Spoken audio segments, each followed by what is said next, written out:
बताइए आप, आपने कैसा वो किया? आशा भाभी। मैंने सभी बहनों की बात सुनी, बड़ा अच्छा लगा सुन के।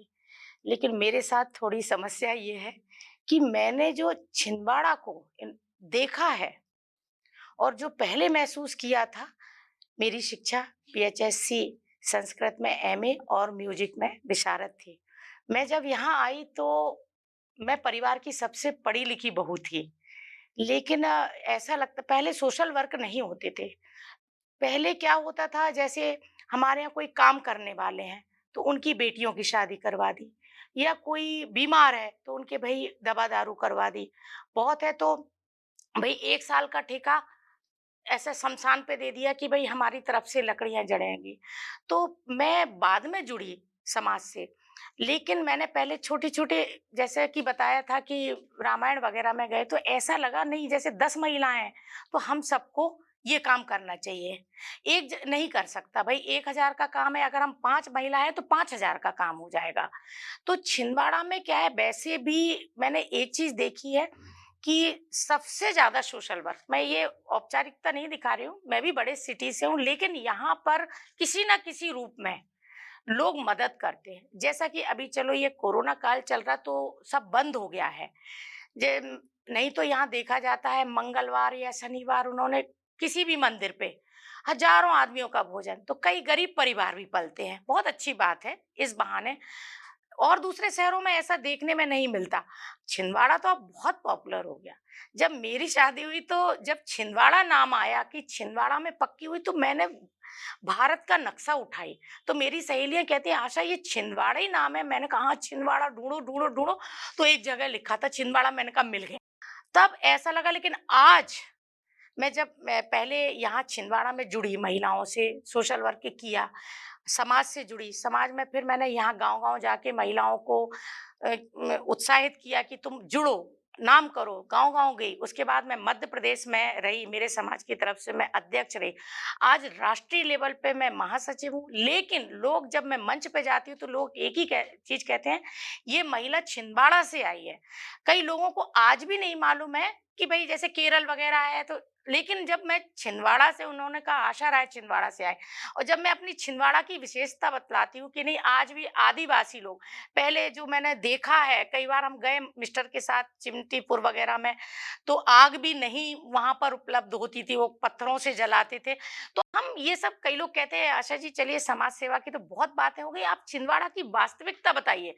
तो हम बताते कि, और सबसे बड़ी बात, यहाँ पर जो औषधियां पाई जाती हैं वो बड़े बड़े शहरों में नहीं पाई जाती हैं। पेड़ पौधे भी जो पाए जाते हैं बड़े बड़े शहरों में नहीं पाए, क्योंकि पचमढ़ी पास में लगा हुआ है, तो यहाँ पर औषधियों से के कारण बहुत बहुत मतलब यानी हाँ, हमारी प्रकृति और आबो हवा, मतलब यानी मेरा, पहले मैं हॉस्टल चलाती थी, मेरा बॉयज गर्ल्स का। तो कई माता पिता आते थे रायपुर से, यहाँ पर कोचिंग चलती थी ईएलसी के बाजू में। तो वो कहती थी नहीं मैडम, मेरे बच्चों को यहाँ बहुत सर्दी रहती है। लेकिन छिंदवाड़ा का एटमॉस्फेयर इतना अच्छा है कि यहाँ पर मैंने ये देखा है, ये सच है कि छिंदवाड़ा के लोग बूढ़े जल्दी नहीं लगते हैं, क्योंकि यहाँ के मैं बता रही हूँ, मैंने देखा, मेरी सहेलियां जो हैं आज वो 50 साल में वो 70 साल की दिखती हैं।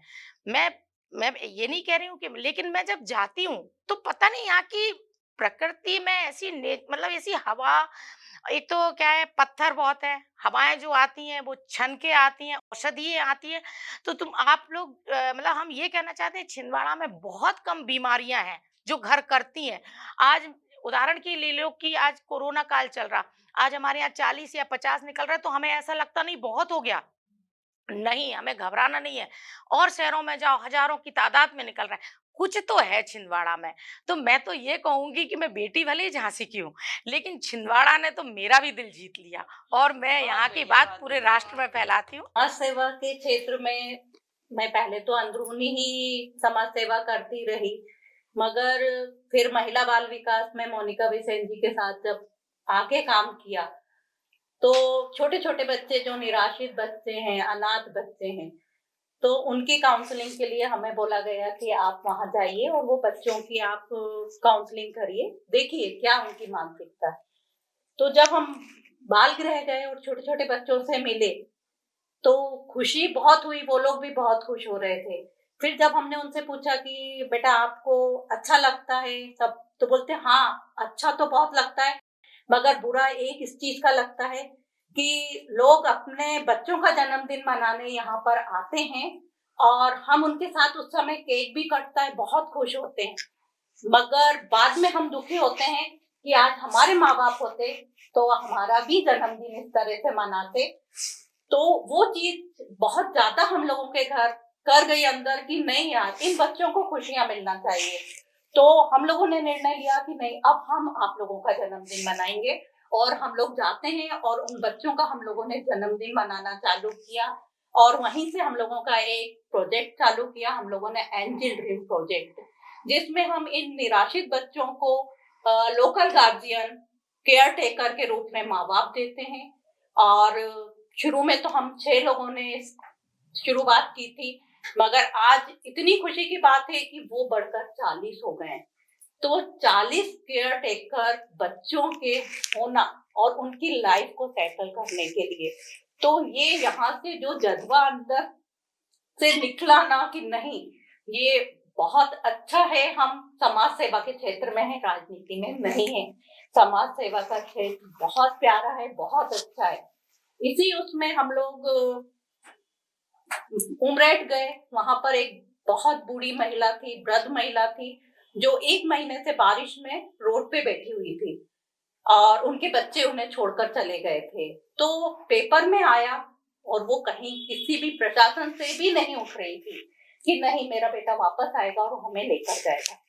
तो मेरा बेटा बड़ा वाला बोला, मम्मी आप समाज सेवा करते हो तो आप इस महिला को लिए कुछ करके देखो।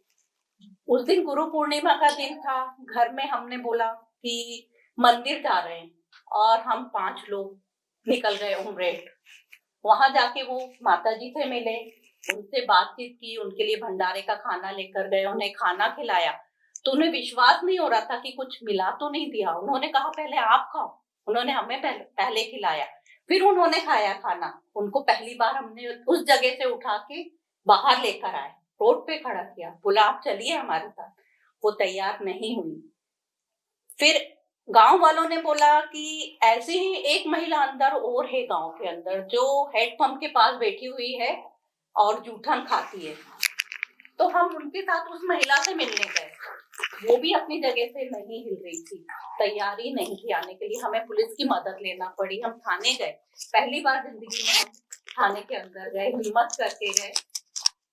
वहां पर हमने पुलिस की मदद से वो महिला को उठाया, हेडपंप वाली महिला को पहले लिया, फिर दूसरी जो फर्स्ट महिला के पास हम गए थे, उनके सामने हम नहीं गए। पुलिस वालों को बोला कि उनका विश्वास टूटेगा, अभी इतने प्यार से हमें खाना खिला रही थी, अभी पुलिस से उठवा रही है, तो आप लोग इनको लेकर आइए, हम पीछे हैं आपकी गाड़ी के। और हम लोग पीछे रहे, और सुबह हम लोग 12 बजे के निकले थे और रात के हमको 9:30 बज गए थे, और हमें कुछ भी नहीं पता कि कितना टाइम हो गया है, ना पानी पिए, बस पूरा दिमाग इनको वृद्ध आश्रम ले जाना है, इनको सेव करना है।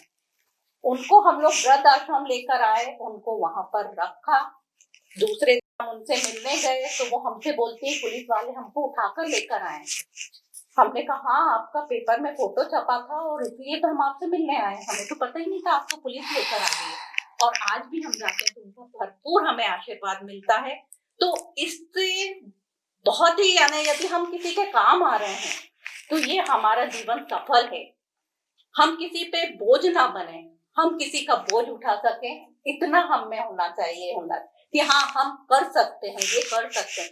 कोरोना काल में भी हम लोगों ने कोरोना हेल्पलाइन ग्रुप बनाया, और उसके द्वारा हम लोगों ने बहुत मदद की लोगों की। दीनदयाल रसोई से भी खाना वगैरह बंटवाया।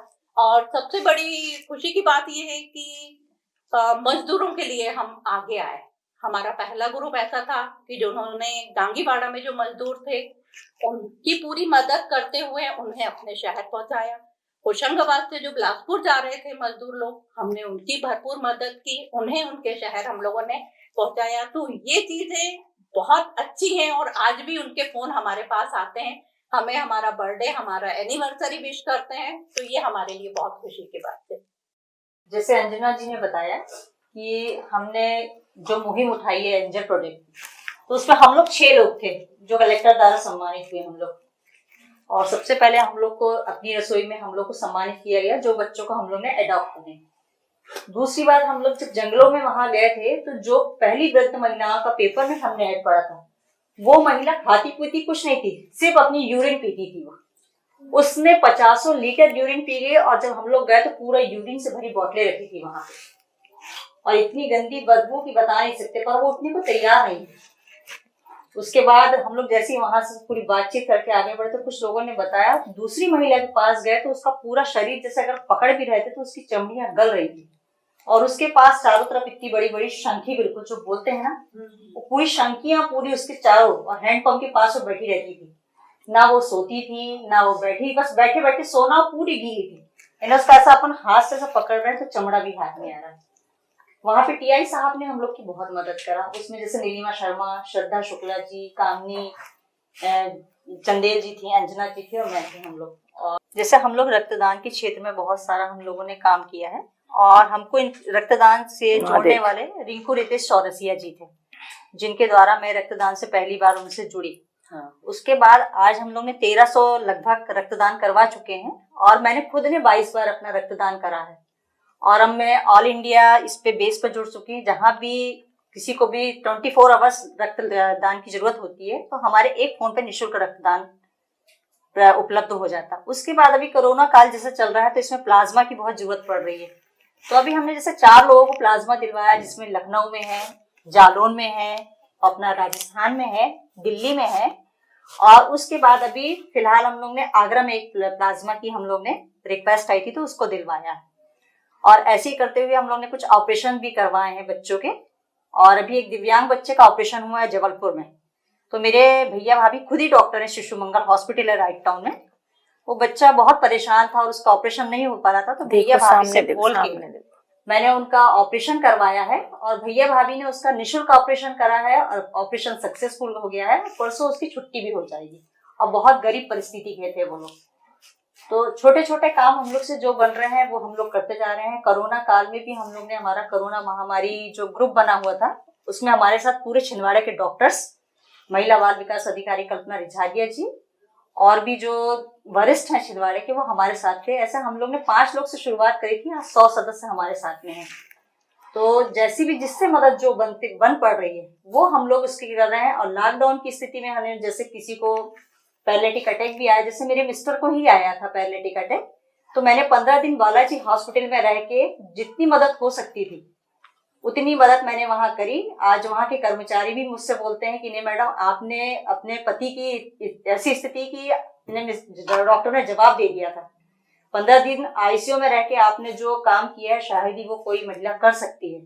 और आज उनकी दुआ है कि मेरे मिस्टर ठीक हो रहे हैं और चल रहे हैं, थोड़ा थोड़ा उन्होंने चलना शुरू कर दिया है। तो आज जो भी दुआएं हैं, ये मैं कहती हूँ कि मैं कुछ नहीं हूँ, मैं अपने लिए कुछ नहीं जी रही हूँ, लेकिन हाँ जो आज मेरे साथ जो लोगों ने दुआएं दी हैं और जो बड़ों का आशीर्वाद है, मेरे बुजुर्गों का आशीर्वाद है, वो मेरे साथ में है। और मैं कीर्ति जी का भी बहुत बहुत धन्यवाद अदा करना चाहूंगी जिन्होंने हम सभी को इस योग्य समझा और यहाँ पे हम लोग को मौका दिया। तो गणपति पप्पा के फाउंडेशन को ढेर सारा धन्यवाद।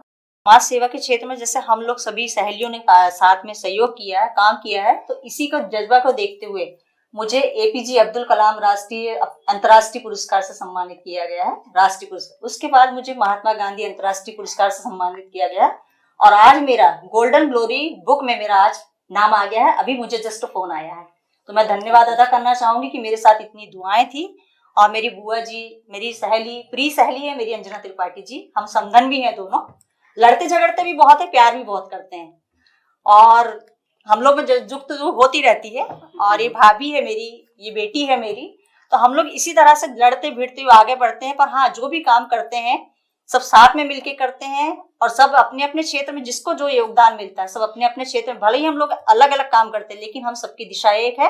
और कहते हैं ना, मुट्ठी जब बंधी रहती है तो एक ही रहती है, तो हम सबकी मुट्ठी बंधी हुई है, हम इस मुट्ठी को कभी नहीं खोलेंगे। बिल्कुल। जय गणेश बप्पा। सभी हमारी बहनों को बहुत बहुत धन्यवाद, जो आप लोगों ने समाज सेवा के क्षेत्र में अपनी अपनी उपलब्धियां बताई और जो भी हमारे छिंदवाड़ा के बारे में बताया। तो मैं ये देख रही हूँ कि चूंकि मैं भी समाज सेवा के क्षेत्र में यहाँ जो त्रिशक्ति मंच से की संस्थापिका हूँ और संरक्षक हूँ मैत्री महिला मंडल की, थोड़ा सा मैत्री महिला मंडल के बारे में ये बताना चाहूंगी कि इकलौता ऐसा मंडल है जो कि हम लोग भी अपने कंट्रीब्यूशन आपस में करते हैं, और हम लोगों ने बहुत बड़ा ये काम किया है कि हमने 10,000 छात्र छात्राओं का ब्लड डोनेशन कार्ड बनवा के उनको वितरित करते हैं। 11वीं और 12वीं में बनवा देते हैं उनके कार्ड निःशुल्क। तो ऐसा हमने 10,000 छात्रों के साथ किया है, और 2 साल तक हमने किशोरावस्था में जो चेंजेस आते हैं उसमें डॉक्टरों के साथ और रेड क्रॉस के साथ मिलकर हमने लगातार 2 वर्ष तक उसके लिए काम किया है। कई गांवों में हमने स्वास्थ्य शिविर लगवाए, आयरन और कैल्शियम की गोलियां जो महिलाओं में कमी रहती है वो बंटवाना। और एक तो बहुत हमारे साथ बहुत हुआ कि यहाँ मोखेड़ के पास एक गांव था, वहाँ बहुत ज्यादा डेंगू फैला हुआ था, किट नहीं थी। उस समय हमने डॉक्टर से कहा कि भाई वहाँ पर पता चला कि किट नहीं है, तो वहाँ पता नहीं चल पा रहा है कि कितने लोगों को डेंगू है और इलाज नहीं हो पा रहा। तब मैत्री महिला मंडल ने 100 किट तुरंत खरीद के बुलवाए नागपुर से, और 100 किट देके पूरे गांव में जितने डेंगू मरीज थे उनका करवाया इलाज और हुआ। तो इस तरह के ऐसे जमीनी सतह पर कार्य करने वाले जो हैं कार्य, वो हमारा मैत्री महिला मंडल लगातार करता है। और यहाँ पर हमारी 2 आशा राय जी और अंजना त्रिपाठी जी जो हैं, ये हमारे मैत्री महिला मंडल की भी सदस्य हैं, और हम लोग त्रिशक्ति के माध्यम से भी एक दूसरे से जुड़े। तो आप ये देखेंगे कि हम लोग बैठे हैं, यहाँ 5 लोग हैं, पर हम लोग आपस में जुड़े हुए हैं। 5 महिलाएं 5 उंगलियों की तरह हैं, जो एक मुट्ठी बंधी हुई है। और जैसा कि अलका जी ने कहा कि मुट्ठी बंधी रहेगी और बंधी ही रहना चाहिए, एक साथ मिलकर कार्य करना चाहिए। और अनीता दीदी का सबसे ज्यादा योगदान रहता है, और इनका मार्गदर्शन और इनका आशीर्वाद हम लोगों पर है, तो हम लोग ये सारी चीजें करते जाते हैं। हम लोग कुछ भी नहीं है, हम लोग इनसे ही प्रेरणा लेते हैं, और ये हमारे शहर की शान है, आन है, वान है, सब कुछ है। ऐसा मत अनीता बहन, मैं एक बात कहना चाहती हूँ। ये शब्द सभी बहनों ने बोला कि हम कुछ ना कुछ कर रहे हैं छिंदवाड़ा में, तो पहले तो हम अकेले करते थे, अब बड़े स्तर पे जो हम कार्य कर रहे हैं वो हम सब एक दूसरे के सहयोग से कर रहे हैं। और आज सभी बहनें बैठी हैं, इन्हें किसी न किसी क्षेत्र में इनको उपलब्धियां मिली हैं, बहुत से पद मिले हैं। मुझे भी जो सम्मान मिला था सन 2018 में सावित्रीबाई फुले का, तो मैं आपको बताना चाहती हूँ, मैं कई संस्थाओं में तो जुड़ी थी, लेकिन मैंने जो समाज में महिलाओं को मैं जागृति लाई, क्योंकि पहली शिक्षिका थी सावित्रीबाई फुले। हमने मतलब समाज सेविका में भाई लोग कहते थे कैसे सेवा करें, तो उनको सेवा के गुण बताए कि ऐसा करो ऐसा करो, तो ऐसा करके हमने मतलब बताया, अपना सारी चीजें बताई उनको। तो मुझे सावित्रीबाई फुले सम्मान से भी सम्मानित किया गया, और मुझे चेन्नई में, मैं आपको बताऊं, आयरन लेडी के नाम से भी मुझे सम्मानित किया गया, झांसी रानी के नाम से सम्मानित किया गया। अब बात बताना चाहती हूँ आखिरी में, ये सब बातों के बाद कि छिंदवाड़ा में जो भरता देव पे जो हमारा वो पत्थर एक सुपारी पर रखा हुआ है, हमने पूरा दुनिया अपन ने देख ली, लेकिन छिंदवाड़ा में पहले तो लोग ज्यादा नहीं आते थे, ना ट्रेन की सुविधा थी ना कुछ की सुविधा थी, रोडें भी बहुत उबड़ खाबड़ थी, अच्छा रिश्तेदारियां भी बहुत कम थी, और व्यवसाय तो थे ही नहीं कोई बड़े, ताकि कोई बाहर। अब क्या है, हमारी बेटियां भी बाहर जा रही हैं, बहुएं भी बाहर आ रही हैं, व्यवसाय भी जुड़ गए हैं और छिंदवाड़ा हर क्षेत्र में बहुत आगे बढ़ रहा है। तो आज जो हमारे यहाँ छिंदवाड़ा में भरता देव पे जो पत्थर एक सुपारी पे रखा गया है, वो एक बहुत ही बड़ी, मतलब कहना चाहिए भगवान की देन है। क्योंकि कई आंधी आ गए, तूफान आ गए हैं और सारी चीजें पहले तो लोग कहते भी हैं कि उसको खिसकाया गया, लेकिन वो हिला नहीं। और लास्ट में सबसे बड़ी उपलब्धि छिंदवाड़ा की मैं ये बताना चाहूंगी कि हमारी कीर्ति मैडम, कीर्ति दीदी आज विदेश में बैठी हैं। इससे बड़ी बात क्या होगी कि छिंदवाड़ा की बेटी आज इतना बड़ा संगठन विदेश से चला रही है, ये तो हमारे लिए बहुत बड़े अभिमान की बात है। तो छिंदवाड़ा किस क्षेत्र में आगे नहीं है, मैं आपको बताऊं।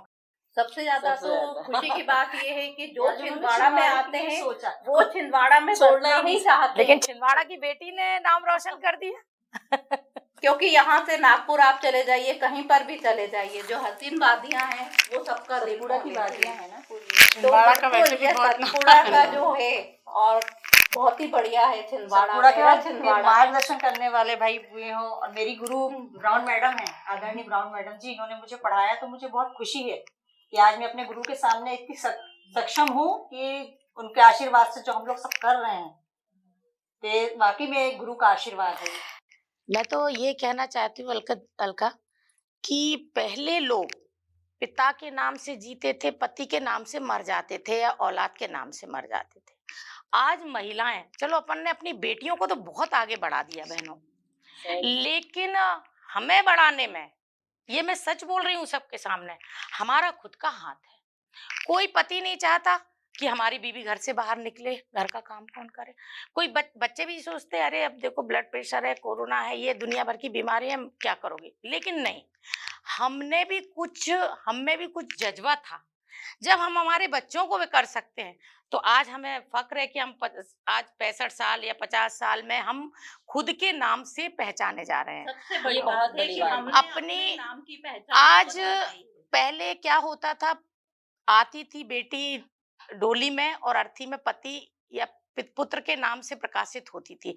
आज हम बहनों ने, सभी ने इतना नाम कर लिया है। आज हमारे जो इस फाउंडेशन में, इस संगठन से जो जुड़ी हैं, जब आज हम, ये बात सत्य है, हम जब दुनिया से विदा होंगे तो आज हम हमारे नाम से विदा होंगे। कोई ये नहीं कहेगा कि ये किसकी पत्नी है, किसकी माँ है। लोग कहेंगे कि आज आशा राय विदा हुई। बस हमें यही है कि हम अपने नाम से जिएं, अच्छे से जिएं, किसी का बुरा ना करें। और आज हम सब छिंदवाड़ा की धरती ने, आज सबने हमको इतना मान दिया, हम सबके आभारी हैं। मैं सभी बहनों का बहुत बहुत शुक्रिया अदा करती हूँ और के फाउंडेशन का भी बहुत शुक्रिया अदा करती हूँ कि उन लोगों ने इस मंच पे लाके हम सबको खड़ा किया। और मैं सभी को बोलना चाहती हूँ कि हमको आगे बढ़ने में, रास्ते में चलने में, आगे बढ़ने में हमारे परिवार का और हमारे समाज का बहुत बड़ा योगदान रहता है। कि जब हमारे परिवार से हम को सपोर्ट नहीं मिलेगा तो हम समाज में नहीं जाएंगे, और समाज से सपोर्ट नहीं मिलेगा तो हम आगे नहीं बढ़ पाएंगे। इसीलिए मनोयोग से और निस्वार्थ होकर समाज सेवा बस करिए, बस। आप निश्चित ही एक बहुत उच्च शिखर पर पहुंचेंगे। धन्यवाद। बिल्कुल सही है दीदी।